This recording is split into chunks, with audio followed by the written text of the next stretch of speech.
As an entrepreneur or marketer, you need to understand this idea of funnel when you want to grow your business predictably, right? So let's draw a funnel. You must be familiar with this diagram, right? So I'm going to use this example of a furniture and interior firm, right? Let's say you run a furniture and retail company. Let's say it's a physical retail store which you run in a city, and you're trying to achieve a revenue target of 30 crore, let's say. Okay, so 30 crore is your yearly revenue target. So now what you need to do is you just need to break this down. Let's say your average transaction size. It means when a customer enters into your store, they purchase value, average purchase value, let's say is 30,000 rupees. So how many customers you need in order to touch this 30 crore of revenue? You need 10,000 customers, right? I just made a simple calculation here. You need 10,000 customers. 10,000 customers or 10,000 units you need to sell per year to touch this 30 crore target. Say customers. So now this is your yearly target, right? Let's break this down into a monthly target. You need, this remains the same. Your average transaction size is 30,000 rupees. How many customers you need? Roughly you need 830 customers. And if you touch this, you will be achieving a monthly revenue of 2.5 crore, right? 2 crore 50 lakhs. So I mean, now what I'm going to do is, now you have this target. We call this as lagging metric, right? These are your business goals, your revenue goal. You need to be very clear on this. 30 crore is my revenue. My average transaction size is 30,000. 10,000 customers. If I sell to 10,000 customers or 10,000 units, I can achieve this 30 crore.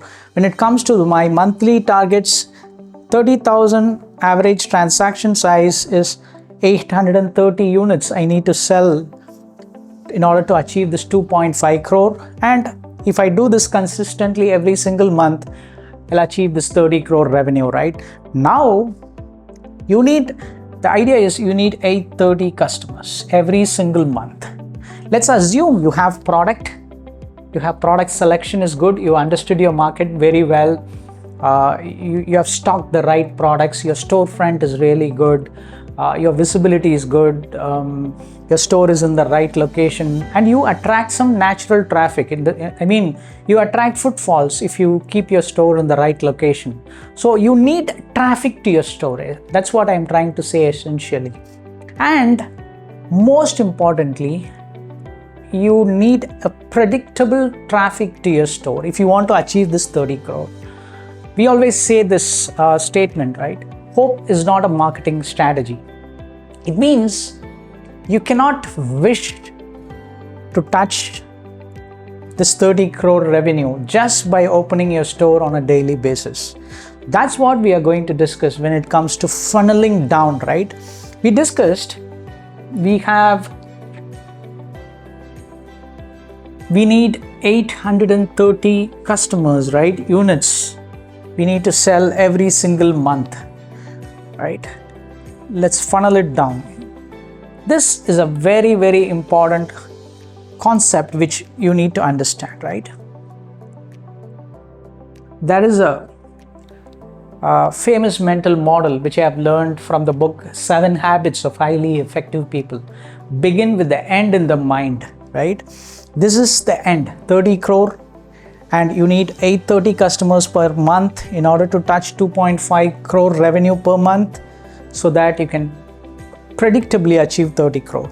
So I'm creating a monthly funnel. So it means I need 830 transactions, right? It could come from number of customers or different transaction size. Roughly, I'm just creating a rough model, right? So if I want 830 customers in my stores, let's work it backwards.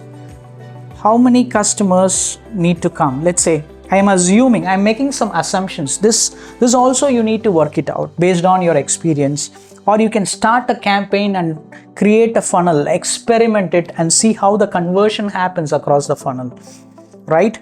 830 customers if I want to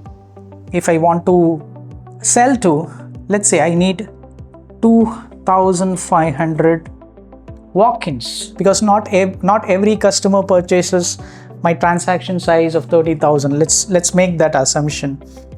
2,500 walk-ins I need to my store, and then in order to touch this 2,500 walk-in, I need to reach out to some 7,000 customers, and at the top level, if I run an ad, let's say I need to reach a minimum of 30,000 people. If it's confusing, let me explain it in this way. If you're running I'm going to explain it from top to bottom so that you understand it very clearly. So from top to bottom of this funnel, in order to achieve 830 customers, sell to the 830 customers, at the top level, you need to gain attention of at least 30,000 people. That's the assumption, right? When you run an ad, we call it as AIDA, right? In marketing, attention, the next layer, attention, then interest, then desire, action. I'm just putting some numbers there. It's not just a concept, right? Attention, you need to gain attention. It means you're running an ad. You cannot just target 830 people and achieve your 830 units of monthly target, right? The assumption is usually the funnel works in this way. It's wider at the top and it narrows down. The reason why it is structured like this is because a lot of people see your ads. Only few they become interested in what you sell in your ad. Then the intent becomes a desire so that they step into your store. Not everyone do that. At least a proportionate of that audience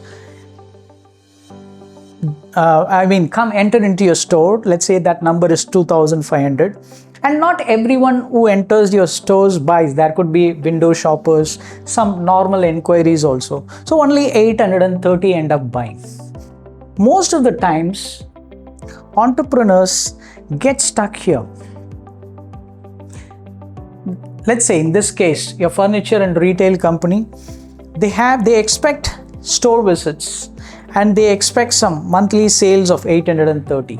But if you don't do any top of the funnel activity, generating attention and interest, this target is very, very difficult to achieve predictably. Let me repeat this word, predictably, right?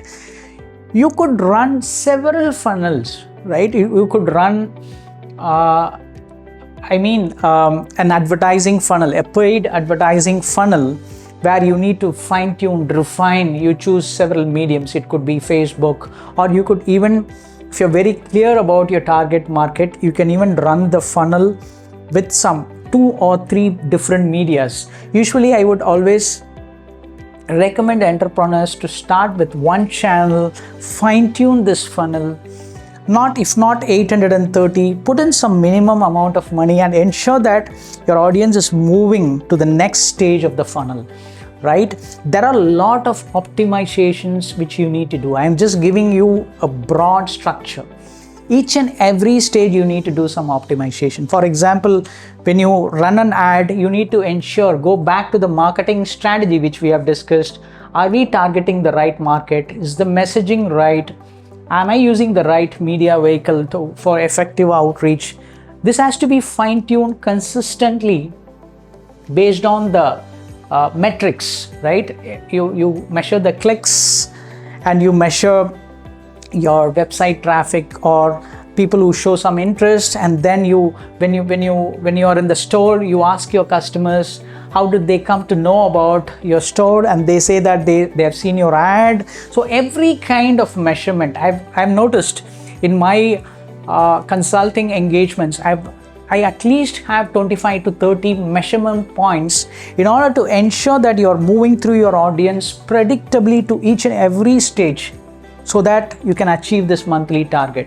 So this is the funnel aspect which you need to understand. And you could even develop a content marketing funnel, and you could even develop a referral funnel. There are a lot of funnels. And another important aspect is this concept of funnel works not just in services business like real estate, healthcare, education, automobile, or industries like this, even consulting and coaching. It also applies to product companies, for example, FMCG, consumer product companies.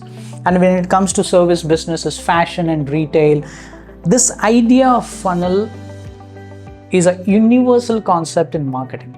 All you need to know is you need traffic. You have a product, you have a website, you have a store, you have a value proposition. People should know about that in the first place. That's what attention is all about. And your messaging has to ensure that they become more interested, and you convert that interest into desire. Eventually leads to action. Action is nothing but they purchase the product, right? This is a typical funnel.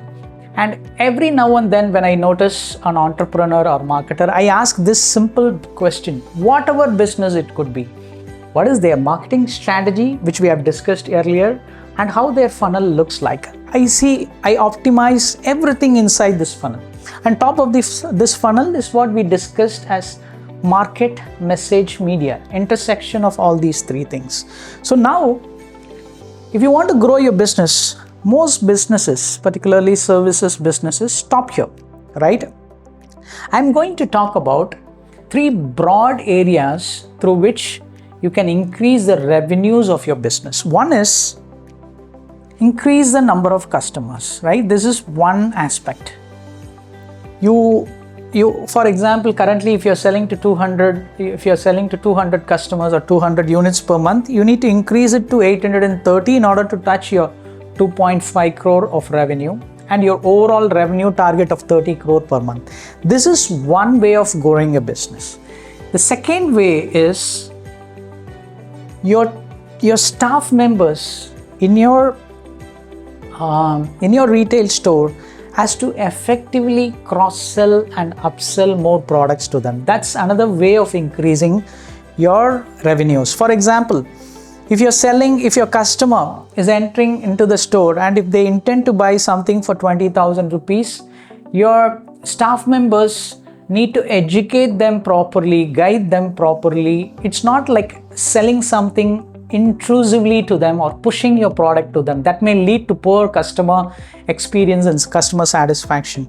But you need to consciously cross-sell and upsell. The ideal example is when you go to a showroom and buy a shoe, the store people naturally would sell socks and shoe polish along with the shoes, right?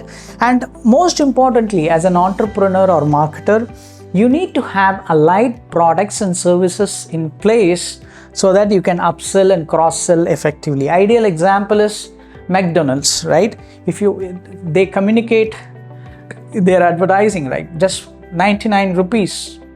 And if you enter into their store, have you ever bought something just for 99 rupees and came out of McDonald's? No, right? So that's what I mean by cross-sell and upsell. Second one is cross-sell and upsell, right? And third idea is increase the purchase frequency of your customers. Let's say you have acquired 330 customers. Most businesses just stop there. And if you're running a furniture and retail store, if the customer stays with you for 1 or 2 years, they have already purchased from you, right? The probability of them coming back to you and purchase something is highly possible, and you need to induce that, right? We call it as inducement. If you leave the customer just like that, they may end up buying some other allied products somewhere outside your retail store. For example, if you sell a sofa to your customers, after 2 or 3 months, what are some of the allied products you can sell it to them? You can sell it some furniture to keep in front of the sofa. And this is a big opportunity. Technically in marketing, we call it as customer lifetime value. If a customer stays with you for 1 year, 2 year, 3 year, what is their profitability, right? You need to keep that in mind. If you do that, you can invest in advertising confidently, because you're not selling to customers one time, right? You once after you sell it to them, your staff cross sells and upsells to them effectively, and then you have a repurchase plan. You have plan in place to enable them to come back to your business. If you do this, your advertising becomes more effective, right? So that's what, these are the 3 universal strategies of growth, revenue growth. Number 1, increase the number of customers. Number 2, effectively cross-sell and upsell to them. 3, increase the purchase frequency, right? In some categories like real estate or cars, the repurchase frequency is not so great. In that case, you can enter into you can maintain some positive relationship with the customers so that you get a lot of referrals, right? That's referral is also another strategy. So there are roughly about 6-7 growth strategies like this, which entrepreneurs has to consciously engineer once after this they resell to the customers, right? This is how you achieve your revenue target predictably. Most of the times what happens is we understand things conceptually. We know this AIDA model, but we don't consciously engineer it, execute it inside a funnel and put some numbers behind it, measure those numbers diligently, right? That's what we need to do when we want to predictably achieve our revenue targets.